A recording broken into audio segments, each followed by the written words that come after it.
बहुत शीघ्र राज्य में दूर होगा जाऊँगी आलू संकट। राज्य में आलू संकट दूर पर पदक्षेप नहीं राज्य सरकार। उत्तर प्रदेश ट्रेन जोगे आलू आने राज्य सरकार योजना कर दुईटी ट्रेन रे यही आलू अणाजिब एने रेल मंत्री आलोचना चली सूचना देती खाद्य और जोगाण मंत्री कृष्णचंद्र पात्र। राज्य में गत किछि दिन धरी देखा जाइथिबा आलू संकट रे पड़िबो जवनिका। कारण राज्य सरकार ओडिशा रे आलू संकट दूर पर बड़ पदक्षेप ग्रहण करछंती।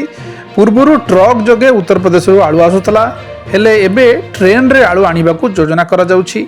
उत्तर प्रदेश दुईटी ट्रेन रे आलू आनिबाकू सरकार योजना करछंती। ए नै केंद्र रेल मंत्री सह जोगाजोग चलिथिबा नै विधानसभा रे चलिथिबा प्रशिक्षण कार्यक्रम सरिबा परे सूचना देइछंती खाद्य और जोगाण और खाउटी कल्याण मंत्री कृष्णचंद्र पात्र।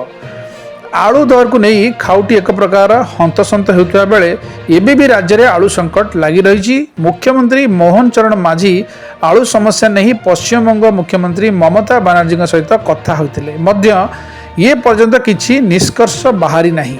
सेहीपरि पूर्वतन मुख्यमंत्री नवीन पट्टनायक मध्य आलू समस्यार समाधान पर ममता को चिठी लिखिथिले हेले सबु परे मध्य पश्चिमबंग आलू आसी पारु नाही। एपटे राज्य सरकार उत्तर प्रदेश आलू आमदानी करथिले। उत्तर प्रदेश किछि आलू गाड़ी आसीथिले हैं ताहा समुद्र को संखे। तेबे आलू को राजनीति जोर धरिछि। उभय बीजेडी और कांग्रेस राज्य सरकार को टार्गेट करिसेंती। पूर्वरु आलू 30 टंकार मिलियो बोली कहिथिले विभागीय मंत्री। खाउटी को किलोग्राम प्रति 30 टंकार आलू देवे राज्य सरकार। बारंबार आलोचना सत्वे पश्चिमबंग आलू आसी पारु नाही। तेणु राज्य सरकार नाफेड जरिया रे आलू आनिबे। उच्च दर रे किनले भी लोक 30 टंकार आलू दियाजिबो।